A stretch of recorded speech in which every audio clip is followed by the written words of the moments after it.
What is caffeine? Caffeine is a nitrogenous organic compound of the alkaloid group, which are substances that have marked physiological effects.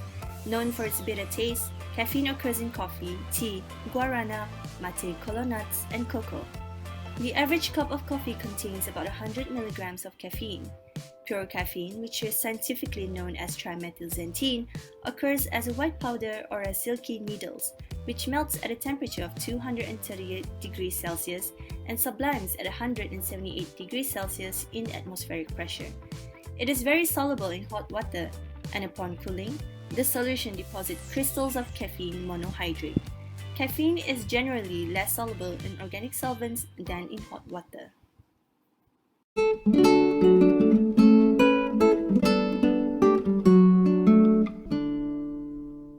A few moments later.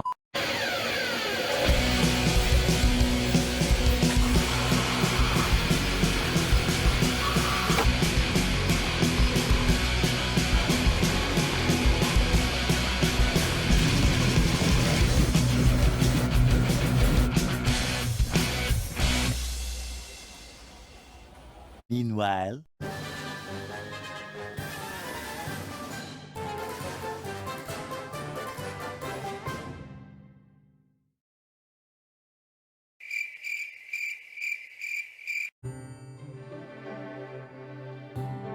as caffeine molecule can bind to the brain's adenosine receptors, it is perceived to be a central nervous system and metabolic stimulant.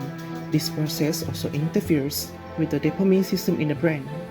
Dopamine, which is the feel-good neurotransmitter, becomes more plentiful when adenosine is blocked by caffeine, and this causes increased feeling of well-being and happiness, which improves one's mood.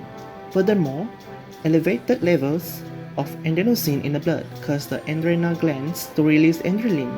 This stimulating hormone further adds to the feelings of alertness and energy, leading to a person being more productive.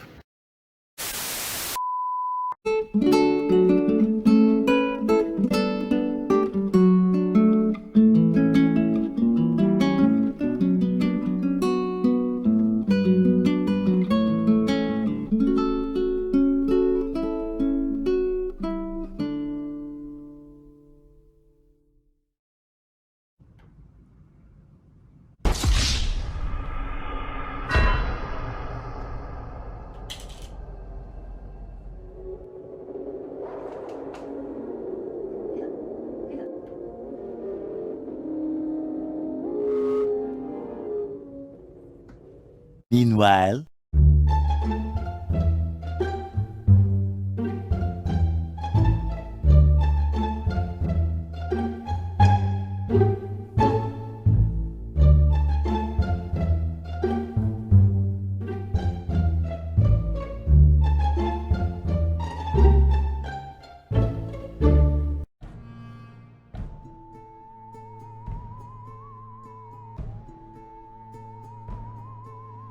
As mentioned before, caffeine molecules can bind to the brain's adenosine receptors.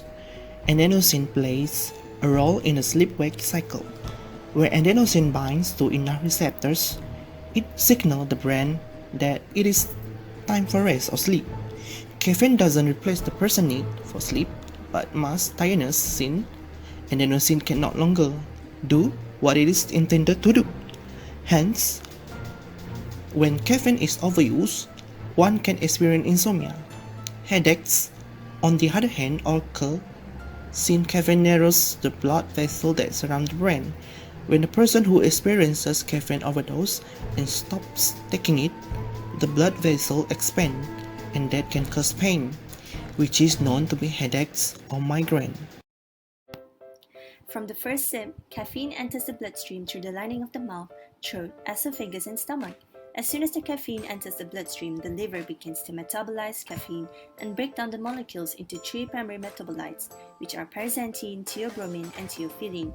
And each of these primary metabolites have their own effects towards the body. Paraxanthine has the effect of increasing lipolysis, leading to elevated cholesterol and free fatty acid levels in the blood plasma. Theobromine dilates blood vessels and increases urine volume. Theophylline relaxes smooth muscles of the bronchi and is used to treat asthma. Caffeine is completely absorbed by the stomach and small intestine within 45 minutes of ingestion, and after further metabolization, caffeine is then excreted in the urine. This process is known to be a common caffeine degradation pathway, which is shown here.